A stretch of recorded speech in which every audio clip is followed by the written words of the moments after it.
Hello. Welcome to 20 at 10 with Nat. It's been a couple weeks since I've done a show. Good to be back. My special guest tonight is Larry Joe Taylor. Larry Joe writes songs that form his own genre he likes to call coastal and western. The varied moods of his songs keep the crowds on their toes while he shifts from his loud and proud dancing tunes to soulful ballads. He's a prolific songwriter and has had many other songwriters cut his tunes, such as Jerry Jeff Walker and the Lost Gonzo Band, Keith Sykes, Richard Leigh, Gary P. Nunn, Michael Hearne, to name a few, and of course, many more. Some 40 years later, Taylor finds himself right in the middle of the biggest dream of his life to not only be a respected songwriter in his own right, but also having the opportunity to present songwriters and music he respects on one of the biggest stages in the U.S., the Larry Joe Taylor Texas Music Festival, which draws crowds of 50,000 plus to Stepheniville, Texas every year. So please welcome Larry Joe. Hey, Hello. How you hey, doing? I'm great. Good. Thanks for joining me tonight. Yeah, thanks for having me. Yes, of course. It's good to see you, see your face, even if digitally. Yours too. Well, first, before I forget, I wanted to ask you about the festival this fall, which, due to Corona, has been canceled, but then pushed from its normal April slot this year to September. Correct? Right, September 13th through the 18th. Yeah, Okay. it'll be by the time we have this festival, it will have been 29 months since we've had one. So, Wow. What uh, y'all have really been holding it together for a long time. How are you yeah, doing? we're okay, thank God we had some good ones in the past, Yeah. because this has been a tough stretch on everybody in this business. I mean, it's been so hard, as you know, I'm sure nobody's had a real easy time of it through this Right. thing. So Well, what are a couple of the highlights or things you're looking forward to most for this particular festival? of having it is the thing I'm looking forward to. Well, it's like a family reunion for me. It's like uh, most guys are on the road so much you don't get to see all your buddies all that often, but I get to see it. They just all come in. I get to see them. And a lot of them hang around for 2 or 3 days. I get there a couple of days early. So that's the main thing I'm looking forward to. We've got so many young songwriters that it's a testament to the shape of Texas music. It's hard to it's going to be hard to pick all the guys that we should have. We got about 50 spots. We probably got 150 people that probably should be there. Oh man. Yeah. You do not have an easy job, I will say. No, that's not an easy job.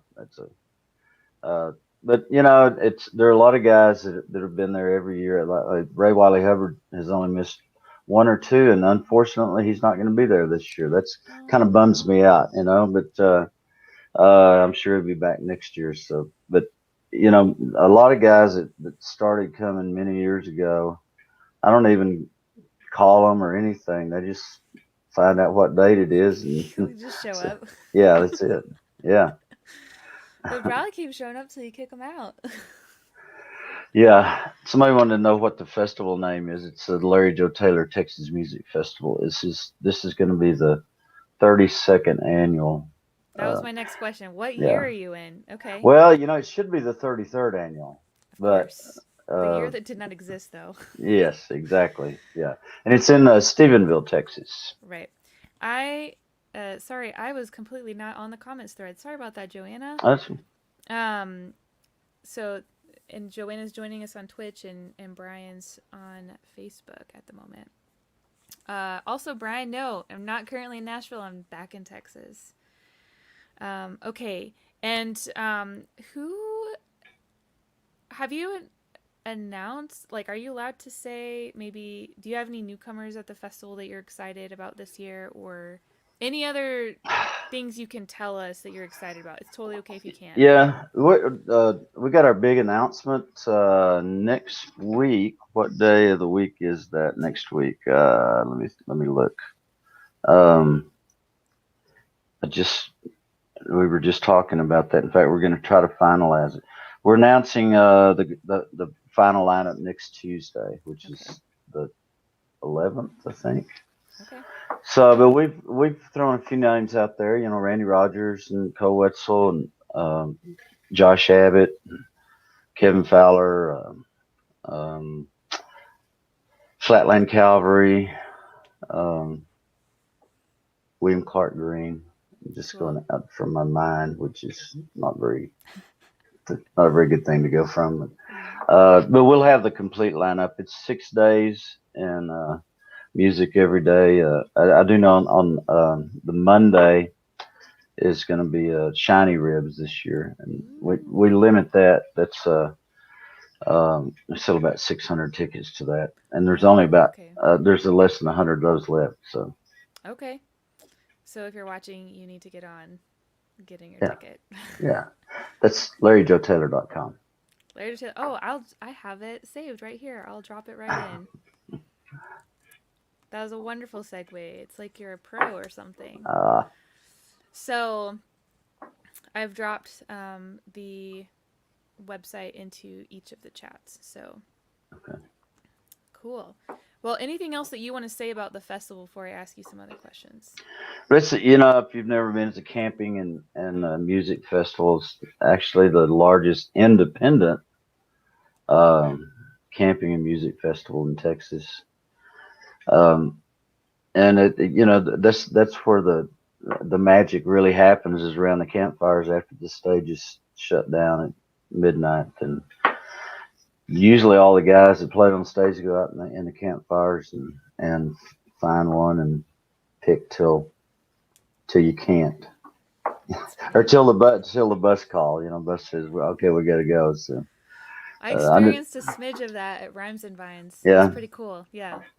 I can see how that would be a thing. yeah. Yeah. It happens kind of like Rhymes and Vines, but it's I mean, I just realize it's on much such a bigger. much bigger, Yeah. yeah. Uh, Cool. I didn't even say, well, in this video, how we met. I met you through the songwriter competition that you host every year leading up to. Do you do it specifically for Larry Joe Taylor Fest or do you also do it for Rhymes and Vines? no, we just do it normally, whatever that is. Normally, we just do it just in the weeks leading up to the big festival. Okay. Um, but we actually have two winners that haven't played that they'll both be playing in September this time.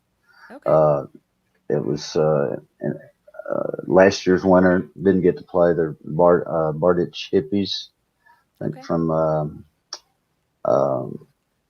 Fredericksburg, and Okay. this year's winner from Shreveport is come on, From, oh yeah, you said from Shreveport. yeah, Why? It's what, like you asked me for a grocery list. I was like, my buddy, yeah, some like like Brumdog Millionaire yes, Mick Nick Nick Brumley. Nick Brumley, yes, Wow, I was like, I remember your handle, man, and all of a sudden I just blanked on everything. I COVID's got did all our brains. I did too, yeah, I have COVID brain for sure. Oh man. Okay. Well, Nick is awesome. He won, as you said. It's I don't know that anyone has ever won from slot the position of first position, like the first person to play in the lineup Yeah, for the night.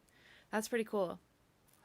well, he just took it away from everybody. Oh, he totally did. You know, He played 3 songs over 30 minutes with yeah. stories, and the entire room was laughing. Like we all knew he had it. Oh yeah. It I actually think kind of it took the pressure off of the rest of us. Like I was like, it, I don't mind losing to that guy. it, it did, and I don't think anybody went into it thinking he was going to. You know. Yeah, I don't know though. Like it was interesting because I played with him. He and I both played 3 nights, and we played them each Hmm. together. So that was Right. fun to see his set every night. And I remember he had a great set the first night, and I was like, oh Yeah, man, he did. I probably will lose out to that guy. But we made it together. And then the second night, his set was not as good as his first week, but so it And was you know interesting. what? And then I his set was killer the third night, and it was just like the way it worked out. Like it was just fun to watch, or it just didn't get me as much the second night. But like Yeah. No, I then he didn't. like But absolutely killed it third night. I tell you why. Uh, and I knew it when he was playing. I knew he was hungover. I knew he was in bad shape. And so after I said, Nick, you just barely made it through to the finals, and I know you're hungover. And he goes, you could tell. I said, yeah, I could tell because I've done it. And I said, don't show up next week like that. You got to bring it. And man, he did. He He just, totally did. Yeah. yeah. Um, Well, good for you for saying something. I mean, that was, yeah, he killed it that third night. So, I mean, and I have learned from those things just night to night. And this spring kind of solidified just being able to see three progressions in a row and mhm. even feeling my own sets as they changed, like how they hit or didn't hit the room. Yep. Um, how like anything can happen in that room. Anything can happen. And Yes. anybody can just land it and like blow the room away, and also anybody who's amazing can just Lose it. fly off the runway, just Yeah. like topple. Yeah. So but that was really fun too, because I think that was really my first, I think, really stage that I stood on in like a year, that competition this year, so that was pretty cool. Yeah.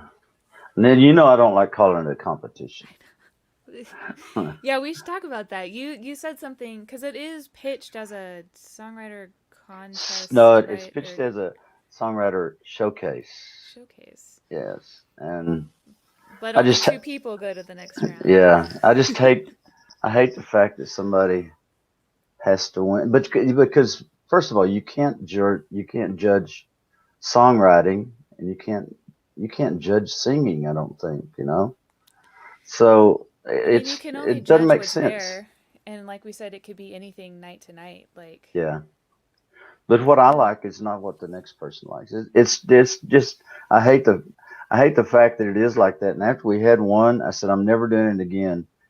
And I remember I told one of the guys that, and he said, "Oh God, you got to do it again. I want to do it again." He says the best experience I ever had. I went, "Really? You lost?" He said, "No, no. It was actually it was Randall King, and he nice. came back the next week, no, the next year, and came in second. He should have won it, but anyway." I So, mean, I think it was a, I mean, I think it's a great experience, and I realized every week I felt like I was just sliding in, barely, barely to the next round, uh, but because I made what second? Wait, how did? Oh wait, tied with Nick for second place. There was that's a lot of right. weird That's things that right. I happened. I was forgot like, how about do that. we? Yeah. So if you get first place, you go straight to the finals. So you Right. end up just playing twice. But he and I tied for second, and so we had to play semifinals too. I say Right. had because that's what I thought in my brain, but Uh, in hindsight, it was get to yeah. play semifinals because we were on that stage three times, and we could feel out the room more and get our stage legs more, and Yep. kind of, I don't know. I saw it more as a privilege by the end of it, but um, yeah, that was a lot of fun how that worked. Yeah. I've kind of learned to enjoy those moments. It's hard, and I always try to tell everybody that's in it that there are a lot more losers playing on our stage than winners. And that's true. Guys. Of course, Parker McCullum won it one year, but Flatline Cleto with Flatline Cavalry didn't win it, and Cody West didn't win. Randall King didn't win. That list just goes on and on and on. But those guys, they that was their introduction to me, and so I after that, it's just like this year. You guys and Slade and those guys, I have my eye on them and what they're doing and their progression, your progression. And so when somebody says, "Hey, we need a a young act," then I go, "Okay, I got it, I got it." So that it's good that I get introduced to to all the young guys and girls, you know, through the songwriter thing, because half the acts on that we have on stage came through there. You know? That's cool.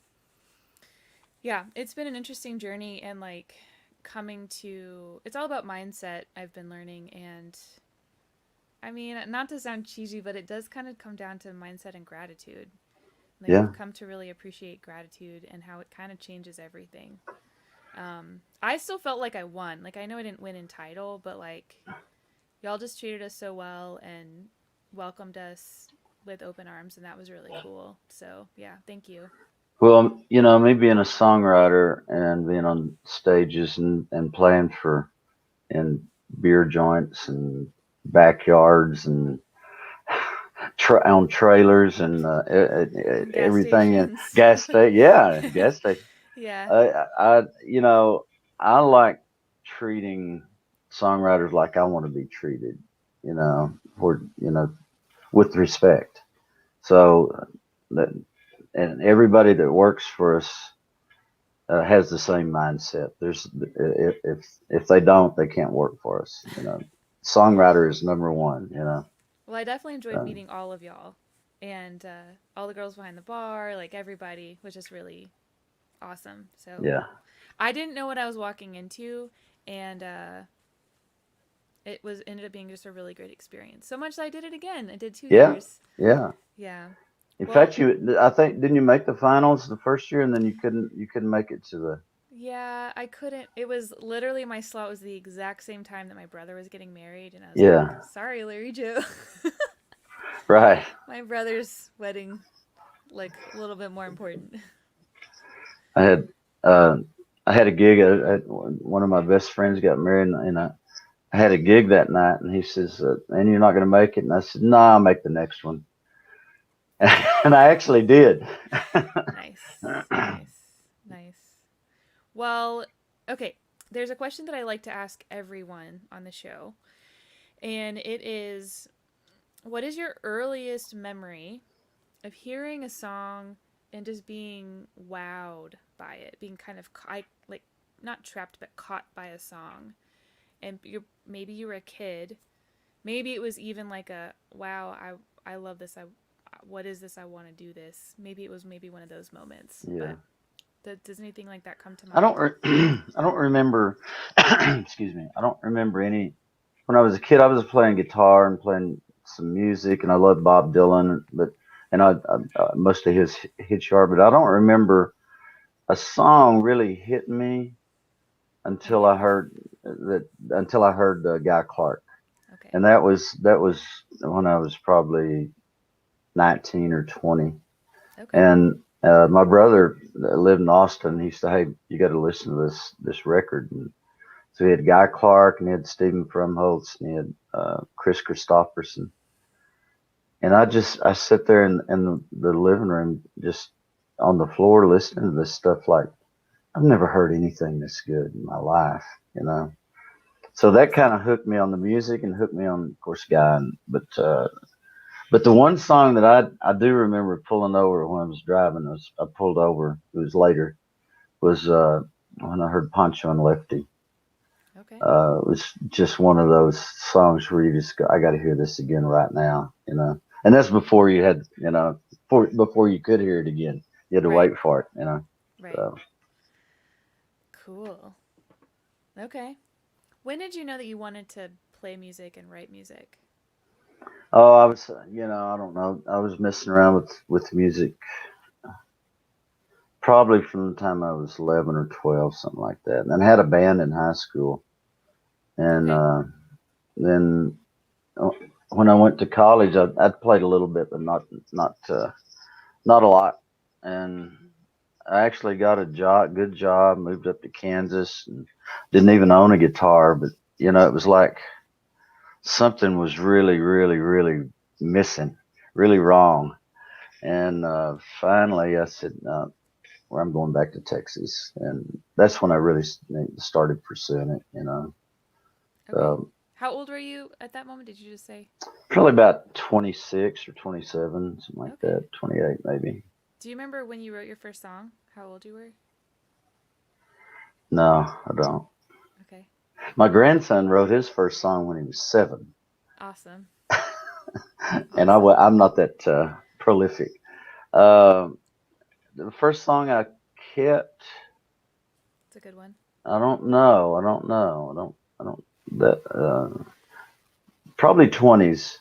Because Guy Clark had a big influence on me, and I was able to meet him and become friends. And when you listen to Guy Clark songs, and then you sit down to write one, you just figure out nothing, nothing is, nothing's this good. So I wrote a bunch of them that I didn't keep before. And a guy and I actually wrote one together called "Oh Screen Door." And, um, that's pretty good too. But he set the bar so high for me. It was like, man, I can't write one. I still feel like that. If I can't write as good as a guy, I just don't. I'm not going to write it. Dang. Okay. So when you're writing, are you literally like, what would Guy Clark do? I am, yes. I mean, he was so. And another guy that I write with a lot, Richard Leigh. He wrote "Don't It Make My Brown Eyes Blue," and "That's the Thing About Love" that Don Williams did, and all these great songs, 9 number ones. He's very much like that too. That there are no free lines. There in a song, you have to say something with every. You only got 3 minutes, so you Right. got to say something with every single uh, line. You can't just throw something in there. I like that. What would Guy Clark? WWGCD. Yeah, uh, oh yeah. Joanna saying the bar is too yeah, high. that you're exactly right. Nobody can achieve that. Well, what was your first instrument? Guitar?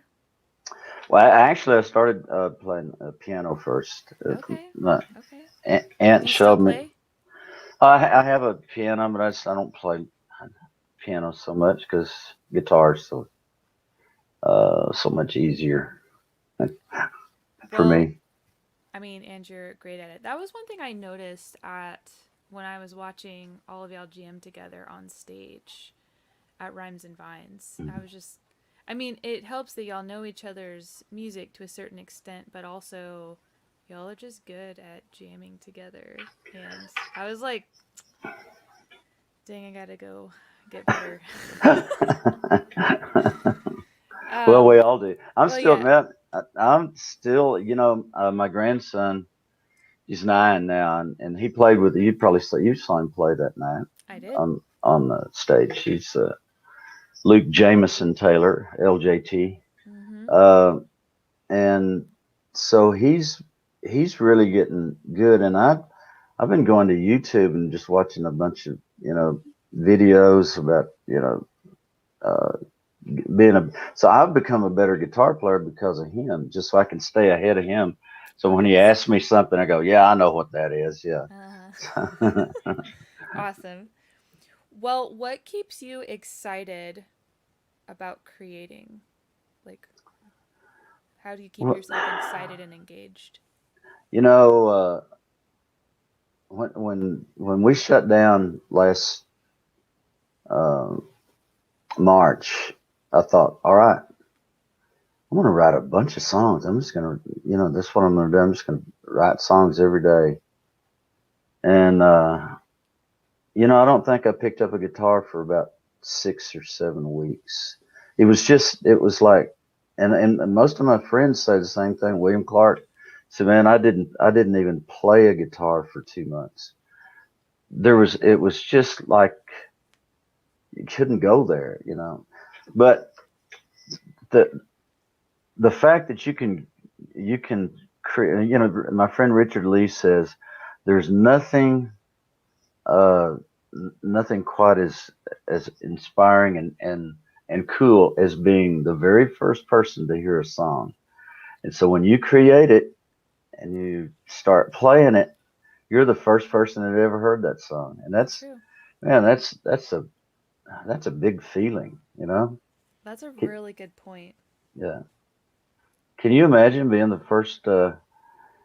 first guy to ever hear "Don't It Make My Brown Eyes Blue." I mean, that's pretty. And not knowing if if it was good or not. Yeah. Uh, Like, I kind of like it. I think this one's gonna yeah. stick. Maybe I should play this out. Maybe. Yeah, that's funny. Yeah. Because sometimes, is there a song of yours that you weren't sure about and then you played it out and like everybody loves it? Oh yeah. I probably one of the most popular songs been recorded uh, uh, several times, and it. I mean, I'll have to kind of almost close the show with it every time. It's called Third Coast, and I it's real long. It's about 5 minutes long, and I wrote it for myself. And I came home and I told Sherry, I said, listen to this. And I said, I probably won't ever even put it on a record or anything. But I think it's a really cool song. And I played it and she goes, you're not going to put it on a record. That's got to be the name of your record. Ooh. And so I played it. I remember I played it at Green Hall. It was on Sunday afternoon. We used to play up front, not all the way up front, but right behind the bar, Right. facing the stage. And so I played it there for the first time. The first time I ever played it out, and got a standing ovation. And I went, Wow. "Hey, what's what is that? It's not that good." Nice. But it turns out, I guess it is. The other night I was playing the Third Coast Theater, and I played it, and I actually listened to the words as I was singing, and I was going, "Man, this I don't think you wrote this. This is too good." That's funny uh, when a song like becomes truer or when it you understand something that you wrote that you couldn't have understood then. Maybe you yeah, thought you understood it, yeah. but you understand it so much differently and deeper later. Mhm. I have a couple of those songs and I'm just like, how did this come out of me? Like I don't understand. It's Right. yeah, that's cool. That's a cool feeling. Yeah. Well, And that's what I like about songwriting. Yeah. okay. Cool. Hmm. And oh, I had another. What on the opposite end? Is there a song that you just absolutely love and think it's the best song you ever wrote, and it just never lands with people? I have, I call them my problem children. So you want to hear this one again? You're gonna like it. No, nobody likes it. Well, try it again. It's like I, I almost like to force it on people. Yeah. And they're probably going, it's still not good. But either the melody's not right or something. I should have I should have known that right away and changed the melody. Then I, and then the other problem is there there are songs that that I don't like to play that are some of the most popular ones that I have. One called Kamikaze Cowgirl, and I just can't hardly stand to play that song. And it was so popular as an independent release back in the '90s that they played it all over, the U.S. And I'm just going, no, no, no, no, no, don't. This is not this one. And, Nice. and there's never a night that I play that I don't get a request for it. That's And, funny. yeah. Ted's glad you recorded it. Oh Third yeah. Coast. Hey, buddy. Ted, he was down at the Third Coast Theater, named after the song, actually, Third Coast Theater in Port Aransas. Nice. Um, Well, all right. I have. Are you ready for the random questions from my I board am. game? Okay, let's see what we got here. Have you ever I don't understand this question. Drunk the coffee creamer on the table at a restaurant. Does Have I ever drunk it? yeah, I guess maybe out of the little. Sometimes they bring it in a little silver cup. I guess just straight That's up drink it. probably.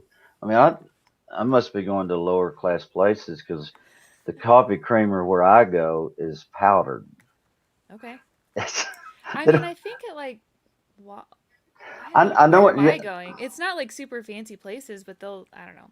All right, next. Okay. Have you ever knocked out one of your teeth? I No. assume not on purpose. All right. Have you ever snuck in or out through a window? Yes. Anything worth sharing? No. Okay. You know, I only did that once, but I got caught. I was, you know, 9 or 10 years old, so I Oh. decided I wouldn't do it. But you know, we used to go to the drive-in. I grew up right behind the drive-in movie, Hmm. and when we go to the drive-in, it was like $5 a person. So that we'd always have two or three guys in the trunk, and you go in and park right up, kind of way off to the side where they can't, you know, in the dark where they couldn't see, and the guy'd go around and unlock the trunk. Everybody else would get out. So, Nice. so Nice. instead of paying $5, we were all paying like $2. Okay. So Enterprising. that's about the only sneaking I've done, I guess. Nice. Last one. Have you ever gone vegan? No, Okay. I'm a cattle rancher. I told you they were super random questions. All right. Do you have a question for me? I do. Shoot. Uh, and I think we've kind of already covered this, but you know, my dislike for contests so much. I just I don't know what the mindset is for a person to say I'm going to enter this contest, and uh, the odds are overwhelming that I'm going to lose this contest. I mean, when you think about it, you It's know, true. we have like 300 people that send in songs for submissions for, and we pick 30. So, uh, I mean, and then from that 30, you still got 29 losers. Yeah. Did you ever think about that? Well, to be honest, for this particular contest, somebody saw me out playing and kind of scouted me, and they're like, "Hey, you should enter this contest." And I was like, "What? Larry Joe? Who?" I'm Yeah, kidding. Anyways, I did, and also kind of like, I mean, I went and I like Googled and I was like, I don't know if my music's gonna land here, but I'll give it a shot. And it more was just like someone else encouraged me to do it, and yeah, so I did, and I was pleasantly surprised. I don't expect to win a thing, but always it's kind of like playing the lottery, like or gambling. It can kind of be addictive, yeah, and but also I think a thing is true about artists that I mean we think we make really great art, or we wouldn't be doing it.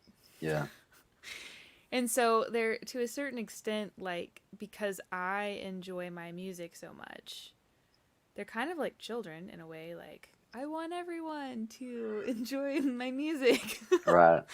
And so like in that sense I guess am just sort of I guess ballsy and just like sure I'll Hmm. enter this contest and see what happens, knowing full well that not all people are my people. And but also a surefire way to not win is to not enter. Exactly. You're right there.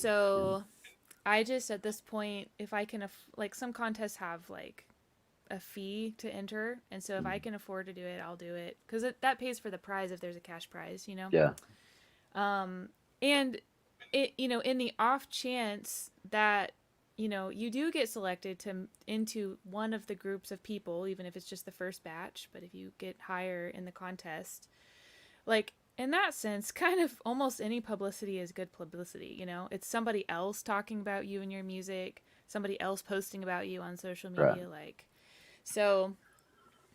I don't know. That's kind of how I view it now. Is if something bigger comes of it, great. And I'm kind of the mindset now. Like if somebody hands me a microphone, I'm gonna sing. I'll go where I'm invited. But Right. I'm not gonna bust down the door to get there. Like, nobody wants to be at that party, like where you're Yeah. not invited. I mean, I don't want to be at that party. I want to know that I'm welcomed and like That's like invited in. a campfire hog. You know them. You know Yeah. where Yes. they play 3 songs in a row. That's illegal at a campfire. You know. Yeah. But I mean, like, it as artists, we have to believe in ourselves. Or, like, how do we expect anyone else to believe in us if we don't at least believe in Right. ourselves and in our art?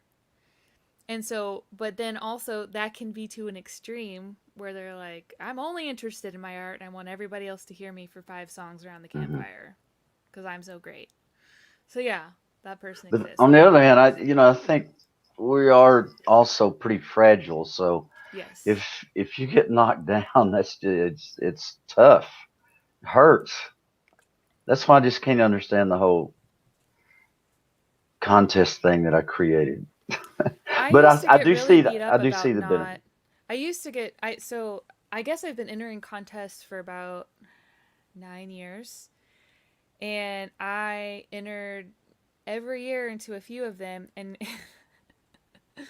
because I thought I was so good and like never made it in at all. And I don't, so I started entering, I think, in maybe 2012. And I did not at all get into any contest until 2018. That was 6 years of Wow. entering contests. And like, at first I was kind of like offended. I'm like, are you saying I don't make good art? Yeah. And I was all like upset about it. And it took me a long, it's humbling, you know, took me a long time to realize like, it's not my time or it's not my contest. Right. And eventually, also, there's always room to grow. And so, fortunately, I definitely have grown a lot. And my songwriting has really grown a lot. And it's deepened. And I've gotten way better as a songwriter. Like, listening back to those songs, I'm like, probably shouldn't. If Yeah. I'd gotten into a contest, that would have been a miracle because my songs were not that great. But I sure thought they were. Yeah. So, Well, Bob Dylan said there's no such thing as bad songs, just a whole bunch of different kinds of good ones.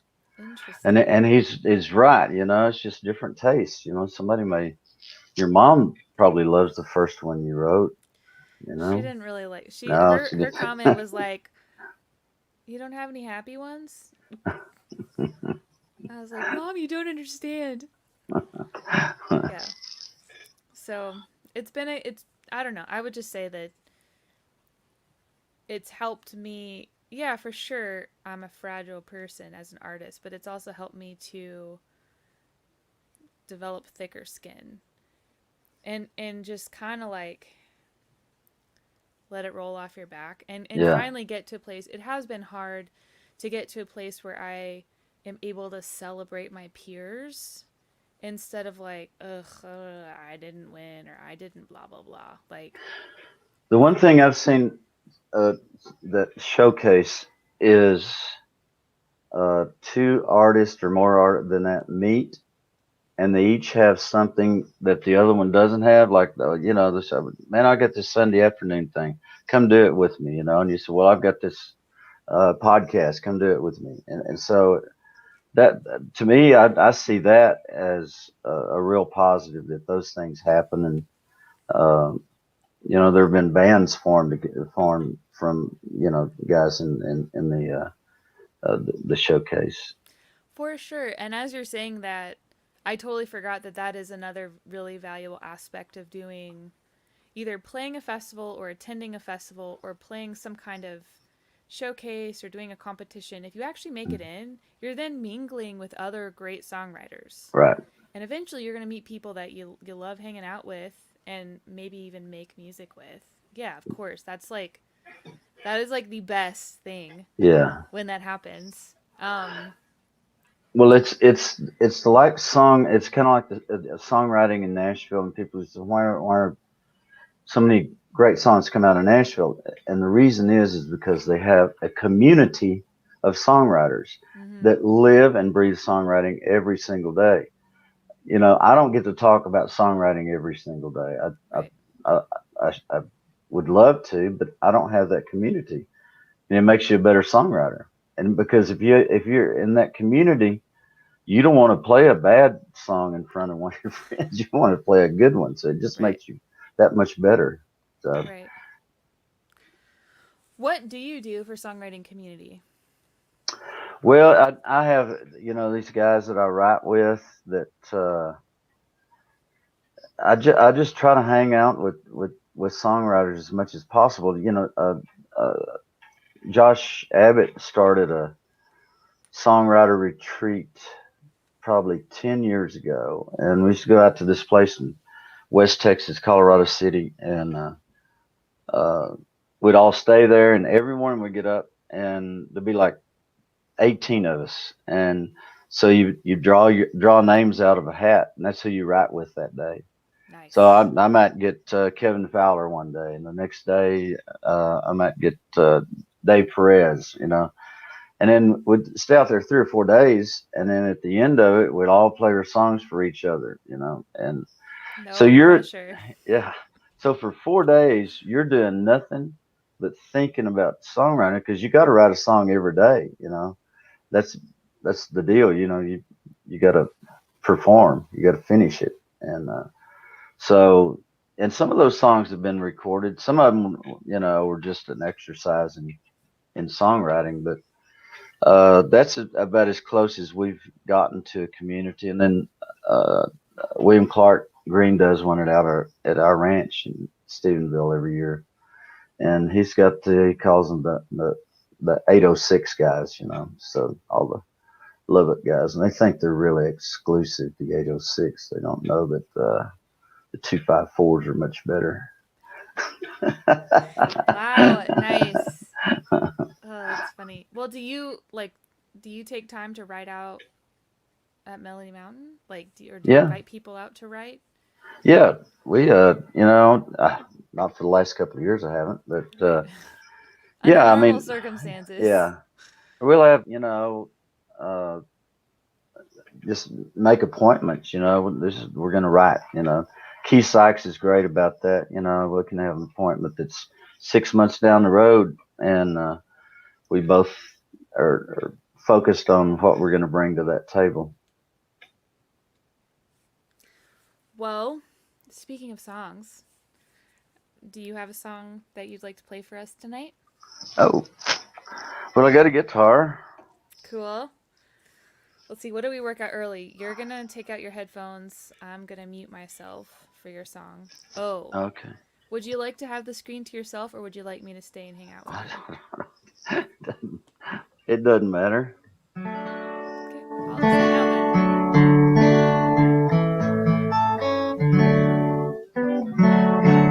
Okay.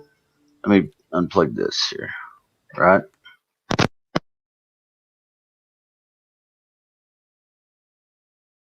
but unmute yourself first. How's that? All right. One of my favorite songs. I wrote this a couple of days after 9/11. Actually, I wrote it 9/12. There's a lady named Jan Smith, and she used to come see us everywhere we played. I mean, her and her husband John would come from anywhere just to watch us play. And she got real sick, and she got out of the hospital, and she had oxygen, and she was out there on the front row. And I remember I said, "Hey, Jan, how you doing?" She said, "I got my second wind." And so that's kind of where I started the song. And then so the first verse is kind of about her, and then the second verse is about 9/11, about what happened to our country. So here we go.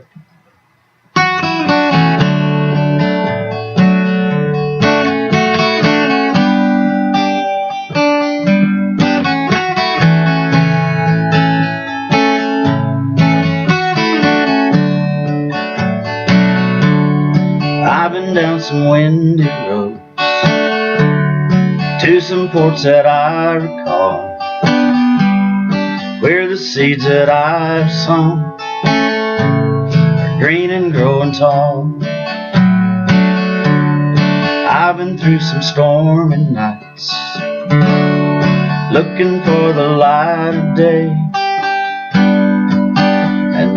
changed my mind. Sit and watch it go away. When the seas are calm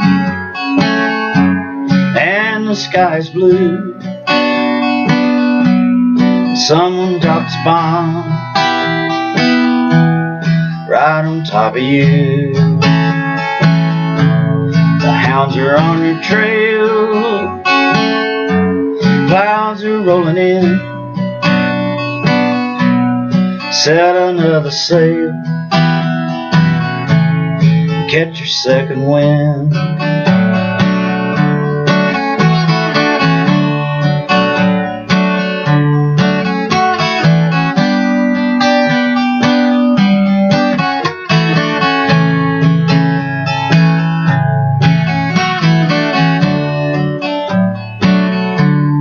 There were devils in the sky, taking angels through the walls. Fate would have it, 3 would fly, and 1 was bound to fall. There were rights and there were wrongs. We've been told a bunch of things. If this is the same old song, I don't want to sing. When the seas are calm and the sky's blue, someone drops a bomb right on top of you. The hounds are on your trail, clouds are rolling in. Set another sail, try to catch your second wind. Oh, set another sail, catch your second wind.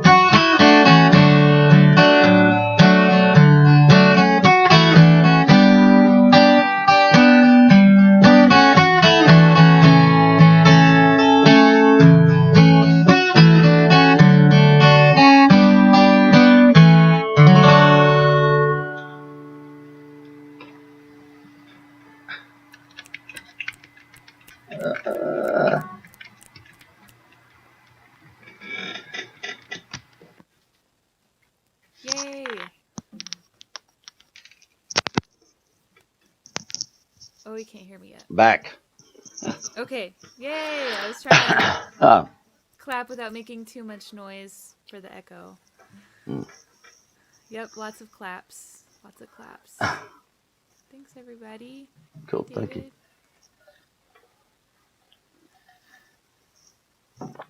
Okay. Thank you. Thank you for sharing. You requested my grandma song, I did. and I revised the last verse for the studio. Can't wait to hear it. Okay. And okay, well then I'll just play it. Okay.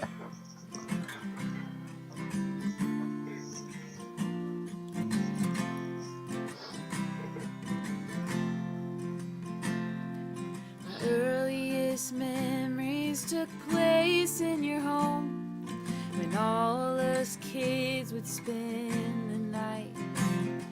We'd get up early to watch cartoon shows until we smelled pancake delights. Each holiday the whole family came for your cranberry jubilee, and all our goodbyes were a wave and a cry of I love you and see you next week. And we'd hug and we'd smile. Leaving was always easy when goodbye was only for a while. And I knew that I'd see you again.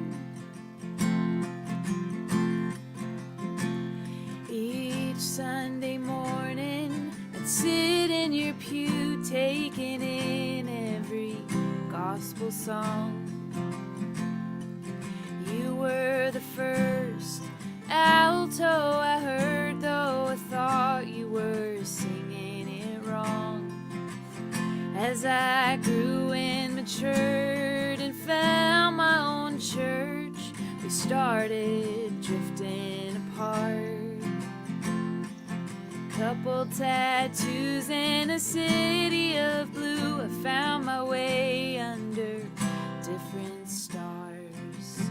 But we'd hug and we'd smile, and leaving was always easy when goodbye was only for a while. And I knew that I'd see you again.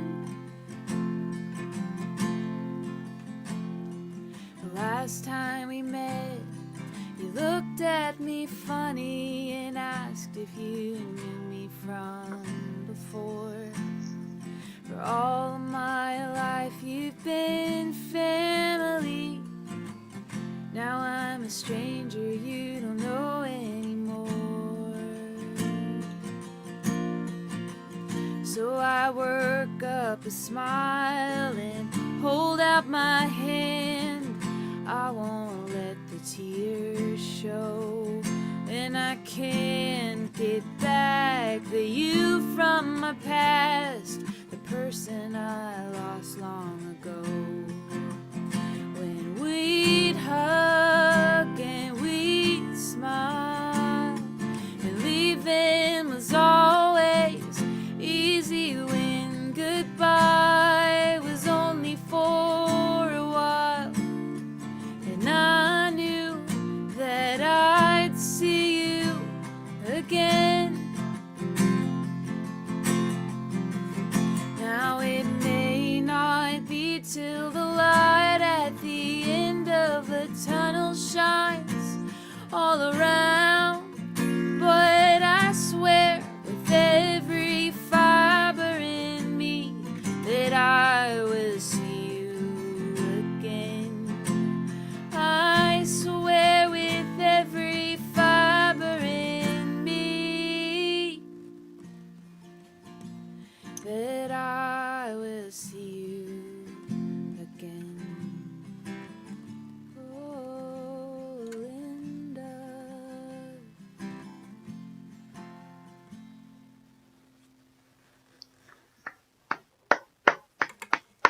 Yeah. I like the change. Yeah. I think that makes it more complete. It sure does. Yeah, it just took someone poking into it a little bit to say it's not really clear you're talking about dementia. Yeah. And Although I knew that when you played it the first time. right. It's yeah, and it was kind of I had to really wrestle through it like, do I want it to be more clear? Yeah. You know. So it was yeah. Sorry, Joanna, making me teary tonight. Huh. Oh, hey, Ben. Hey, Jim. Well, thank you so much, Larry Joe, for hanging out tonight. Well, thank you. Thank you for having me, man. The hour went quick. I know, I can't believe it. I'm like, woo, here we are. It always flies by at this point for me. So Yeah. And I'm really excited for you for the festival this fall, and I'm hoping it is the best by far, and that it's just like truly magical after 29 months. You know, I think it will be. I think people are so ready for it, and we've for 33 years we've had so many people that come. They have the same campsite every single year, every year, and every year, and it's been such a tradition for so many years that it's. I don't think anything can stop us this year. Yeah. Well, I just dropped in your website once again, so anyone watching can go and get their tickets if they don't already have tickets, and make plans to be there. Mm-hmm. And I look forward to seeing you again sometime soon. Yeah, let's do that. Let's figure out something. Sounds good. Come through Austin or something. Yeah, I mean, and I also plan to drive out that way again in the near future. So, Okay. well, thank you. Have a wonderful evening. All right. You too. Bye, Thanks. everybody.